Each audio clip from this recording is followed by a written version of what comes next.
அப்படின்றாங்களே, அனுப்பி வச்சவங்களுக்கு மினிஸ்ட்ரியில இடம் கொடுத்தா ஏன் கதறீங்க?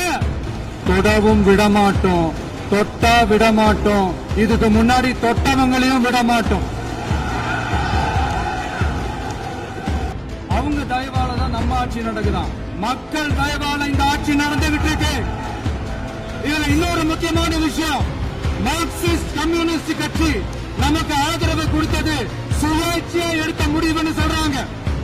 அதே மாதிரி இந்திய கம்யூனிஸ்ட் கட்சி நமக்கு ஆதரவு கொடுத்தது சுயேட்சையா எடுத்த முடிவுன்னு சொல்றாங்க. இதுல எங்க இருந்து நாங்க தான் அனுப்பி வச்சோம்னா புரியலையே. மக்களுக்கு நல்லா புரியும், எல்லாத்தையும் தெளிவா பார்த்துக்கிட்டு இருக்கிறாங்க.